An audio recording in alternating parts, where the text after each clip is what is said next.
আপনাদের সবাইকে স্বাগত জানাচ্ছি রাজধানী টেলিভিশনে নিয়মিত আয়োজন ব্রিট রবিন এক্সপ্লেইনে। দর্শক, আজ আমরা কথা বলবো পররাষ্ট্রনীতি শুধুই বন্ধুত্ব নাকি জাতীয় নিরাপত্তা। বিশ্বের অনেক বড় বড় দেশ বাংলাদেশকে নিয়ে ভাবে শুধুমাত্র এই কৌশলগত কারণে। সেই জায়গায় বাংলাদেশ কি তার পররাষ্ট্রনীতিতে শুধুমাত্র বন্ধুত্বের বিষয়টা দেখবে নাকি জাতীয় নিরাপত্তা অনেক বেশি মুখ্য হয়ে দাঁড়াবে? তাহলে সেগুলোর ব্যাপারে কি করণীয় রয়েছে সেই জায়গায় ব্যাখ্যাটা আমরা শুনবার চেষ্টা করব প্রতিদিনকার মতো ব্রিট রবিনের কাছ থেকে। আর সঞ্চালক হিসেবে আমি রয়েছি ফেরদৌসী আহমেদ। ব্রিট রবিন, আপনাকে স্বাগত জানাচ্ছি আজকের এই আয়োজনে।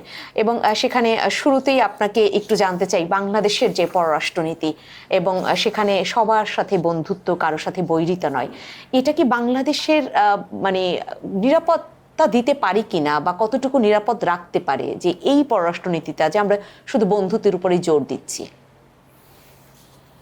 আমরা যারা কিছু কিছু নীতি বাক্যে বিশ্বাস করি, জি, সেখানে একটা নীতি বাক্য দিয়েই শুরু করি। সেটা হলো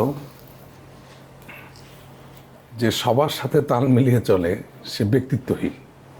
আচ্ছা, এটা একটা নীতি বাক্য।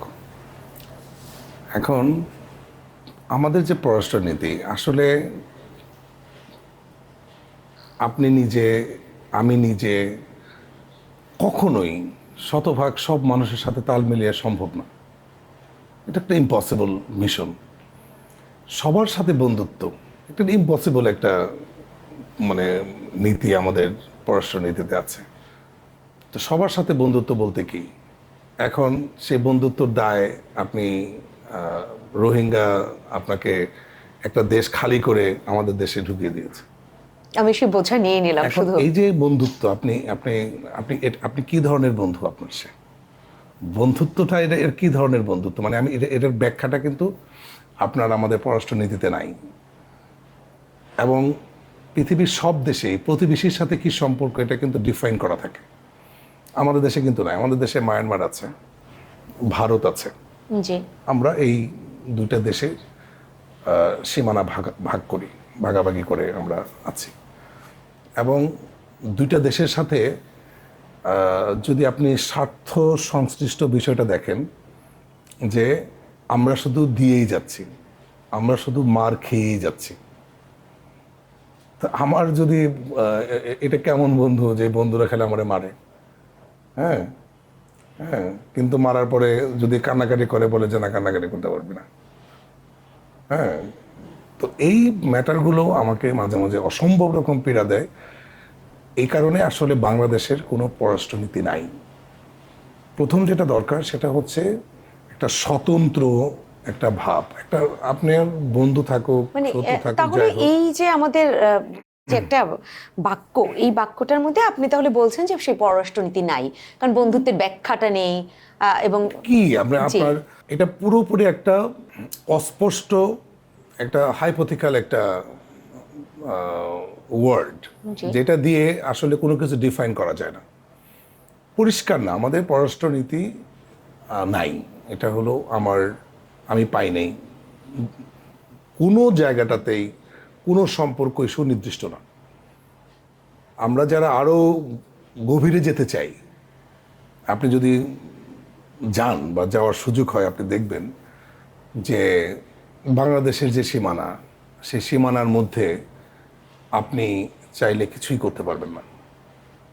তাহলে বছরের পর বছর বা যুগের পর যুগ আমরা এই বাক্যটা দিয়ে দেশের নিরাপত্তা কিভাবে রক্ষা করার চেষ্টা করলাম আমরা যদি নীতি না থাকে? আমরা কি নিরাপদ? আপনি কি না, নিরাপদ? চেষ্টা কিভাবে করলাম সেটা, যে সেই সাহসটা না, কি করে করলাম? না, আমরা আসলে কোনোভাবেই নিরাপদ না। আমরা স্বাধীনও না, নিরাপদও না।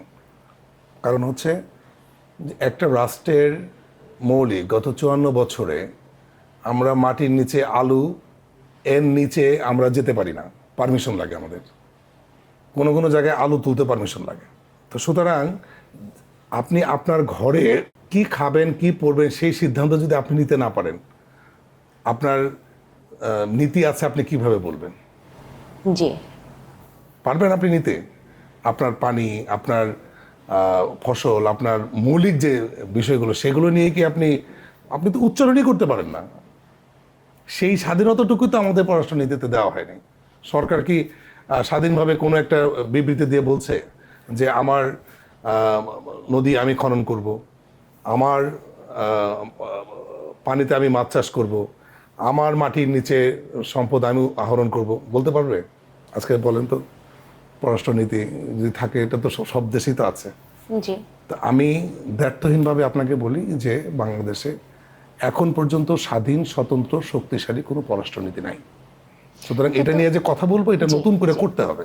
এখন যদি একটু জানতে চাই বাংলাদেশের সাথে তুলনামূলক আলোচনায়, যে আসলে এরকম পৃথিবীতে কয়টি দেশ আছে যাদের কোনো এরকম পররাষ্ট্রনীতি নেই সেই অর্থে? আফ্রিকার অনেকগুলো দেশ আছে যাদের নিজেদের কোনো চয়েস নাই। আচ্ছা। বাংলাদেশও তার মধ্যে পড়ে এখন। বাংলাদেশের একটা মজার পার্থক্য হলো, বাংলাদেশের আবহাওয়াগত কারণে হোক, পরিবেশগত কারণে হোক, অথবা জিও পলিটিক্যাল যে ইস্যু, হ্যাঁ, অনেকগুলো কারণে এই দেশের মানুষগুলো খুব যেমন ইন্টেলিজেন্ট, তেমন তারা সারা বিশ্বে দাবড়ায় বেড়াচ্ছে। আপনি চিন্তা করেন, এই দেশে প্রায় 2 কোটি মানুষ বিদেশে গিয়ে কাজ করছে, সেই রেমিনেন্স তারা এখানে পাঠাচ্ছে। তো এই গার্মেন্টস ফ্যাক্টরি বলেন, জাহাজ ফ্যাক্টরি বলেন, অন্যান্য শিল্প বলেন, এই দেশের সাধারণ মানুষ এত পরিশ্রমী, মানে ইউরোপের অনেক মানুষ হয়রান হয়ে যায় যে এই দেশের মানুষ এমন পরিশ্রমী, আবার ইন্টেলিজেন্সও। কিন্তু আমরা অদৃশ্য একটা হাতের নিচে পড়ে আমরা এমনভাবে খাবি খাওয়া বলে না, যে আমরা সেখান থেকে উঠতে পারছি না। আমাদেরকে কেউ যেন দাবায় রাখছে। আমরা আপ্রাণ চেষ্টা করে যাচ্ছি।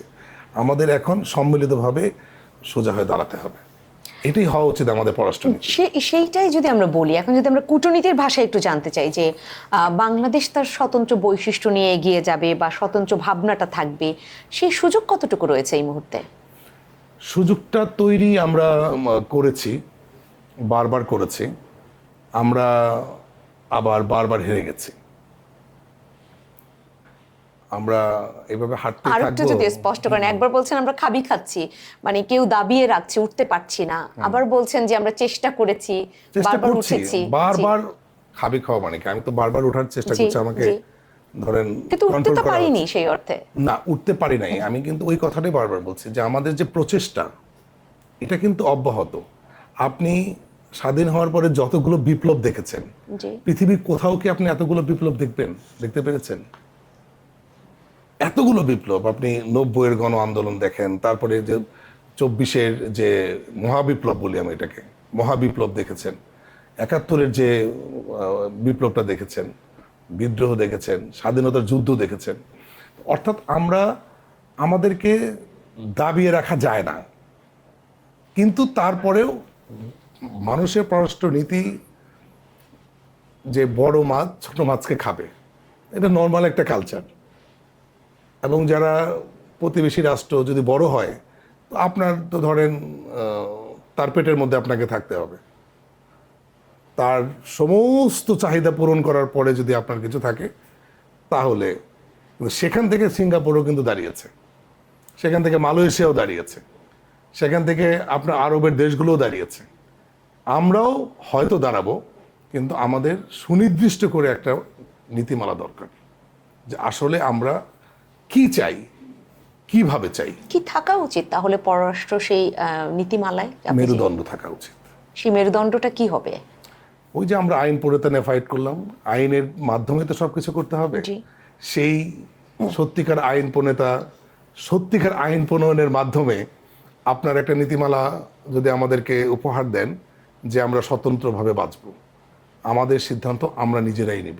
কিন্তু এই স্বতন্ত্র ভাবনাটা ভাবতে গেলে তো আমাদের আরো অনেকগুলো বিষয় তো আসলে ভাবতে হবে, না হলে তো স্বাতন্ত্রিক বৈশিষ্ট্যের জায়গাটা আমরা আসতে পারবো না। সেখান থেকে আসলে মানে দেশের ঝুঁকি কি করে এড়ানো সম্ভব?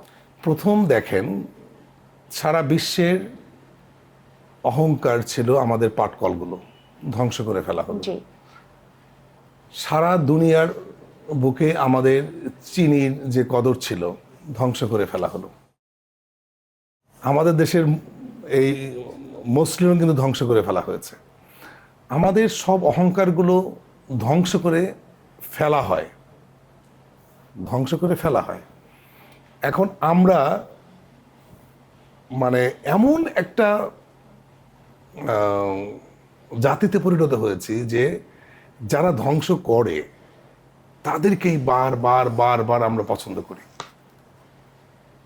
সরকারে, কারণ মৌলিক সিদ্ধান্তগুলো তো সরকারের কাছ থেকেই আসে, তাই না? তো আমরা দুর্নীতিমুক্ত হতে চাই, কিন্তু সরকারের মধ্যে এত সরকার, আমি গতকালকে বলছিলাম যে জনপ্রশাসনকে বলা হয় সরকারের একটা HR ডিপার্টমেন্ট। এখন ঘর থেকে বের হলেই দেখি জনপ্রশাসনের সব কর্মকর্তা কর্মচারী আক্ষরিক অর্থে জি। তারা কেউ চাকরি করে না। পৃথিবীর কোনো দেশ আছে যে আপনার কে কোন জায়গায় ট্রান্সফার হবে, কে DC হবে, কে SP হবে, কে আপনার সচিব হবেন, কে আপনার ইভেন মন্ত্রী হবেন, এই ঠিকাদারি নিয়ে আপনার একটা মানে টিম ঘুরে বেড়াচ্ছে প্রকাশ্যে? আপনি শুনছেন কিনা জানি না, দেখছেন কখনো? এটা গ্রুপ আছে একটা। আমি বললাম যে আপনি জনপ্রশাসনের MP, জনপ্রশাসনের মন্ত্রী কবে হলেন? বলে যে আমি তো না, আমাদের আছে। আচ্ছা, ব্যাপারটা লজ্জার, কারণ একটা গ্রুপ আছে তদবির বাণিজ্য করার জন্য সরকারের মধ্যে, তারা করছে।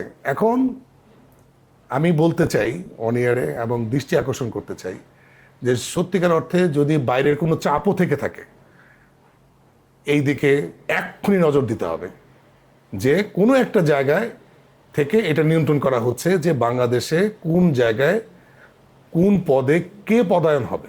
পররাষ্ট্রনীতি মানে বাইরের কোনো রাষ্ট্র যদি এই কাজটা করে, তারপরেও আমাদের দেশের সরকারকে এখনই অ্যালার্ট হতে হবে।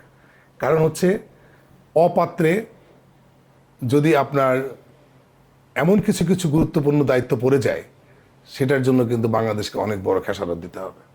কিন্তু খেসারতের জায়গাটা আপনি যেটা বলছেন সেটা ধরেন যদি ঋণ নিয়ে হয়, থাকে না যে গৃহস্থের কাছ থেকে আগে আমরা যেটা দেখতাম একদম সাধারণ বাংলায়, যে ঋণগ্রস্ত হয়ে গেলে তখন আসলে জোরদারের কথা শুনতে হয়, তখন ওই পদায়নের জায়গাগুলো ওরকম হয় কিনা? আপনি রাষ্ট্রের কৌশল নির্ধারণ যদি নিজেরা না করেন, জি, তখন তো এই প্রবলেম হবেই। আপনার বাড়ির সামনে একটা গাছ লাগানোর জন্য আপনার গাছ আপনি লাগাবেন, এটার জন্য তো আমার টেন্ডার থেকে বিদেশ থেকে লোক আনার দরকার নাই, আমার আলাদা করে টাকা বরাদ্দেরও দরকার নাই। ঘরে আমার বিচি আছে, আমার মাটি আছে, আমার কাছে কোদাল আছে, আমি গাছ লাগাবো। বাংলাদেশের শতকরা 99% সমস্যা হচ্ছে এরকম আমাদের আভ্যন্তরীণ, যেটা আমরা নিজেরা পারি। জি, জি। আমাদের তো এটার জন্য ঋণ করারও দরকার নাই, এটার জন্য আমার কারোর দ্বারস্থ হওয়ারও প্রয়োজন নাই। আমাদের মাটিতে সোনা ফলে আমরা বলি, এমন কোনো জিনিসটা যে আমরা নিজেরা করতে পারি না। মেইনটেনেন্স আমরা নিজেরা করতে পারি। রাস্তাঘাট অন্যান্য যেগুলো আছে সেগুলো আপনি ছোট সময় আমরা দেখেছি কাবি খা, কাজের বিনিময়ে খাদ্য, এটা দিয়ে রাস্তা তৈরি করতো। দেখছেন আপনি কখনো? হ্যাঁ, হ্যাঁ। হ্যাঁ, এই ভলান্টারি পলিসিটা ছিল, অনেক দিন পর্যন্তই ছিল। চলেছে। জি। তো আমাদের দেশের কাজগুলো তো আমরা নিজেরাই করতাম। তো এখানে আমাদের বাইরের দ্বারস্থ হওয়ার যে বিষয়টা, ঋণগ্রস্ত হওয়ার যে বিষয়টা, এটা কখন আসছে, কেন আসছে, এটা আমাদের একটু বোঝা দরকার। সবচেয়ে বড় গুরুত্বপূর্ণ বিষয় হচ্ছে আমাদের পররাষ্ট্র নীতিতে যে এখন যে কথাগুলো উঠছে, এটা নিঃসন্দেহে বোঝা দরকার। এবং আমরাও যারা দেখেছি যে যখন মেগা প্রজেক্ট গুলো এসেছে তখন আমাদের ঋণের পরিমাণ বেড়েছে। তাহলে সেই ঋণগুলো আসলে শুধুমাত্র মেগা প্রজেক্টের কারণে কিনা, আপনার কাছে শুনবো। আমি একটু বিরতি থেকে ফিরে এসে একটু আমাদের দর্শকদের জন্য আরাম করেই শুনতে চাই, কারণ এইটা একটু ব্যাপ্তি নিয়ে শুনতে হবে। দর্শক, আপনারা যারা রয়েছেন ব্রিট রবিন এক্সপ্লেইনে, আমরা আবারও ফিরবো অল্প সময় পরেই। এবং যারা এতক্ষণ পর্যন্ত তো আছেন তারা তো জানেনই যে ওই ব্যাখ্যা শুনতে হলে সাথে থাকতেই হবে। সাথে থাকুন।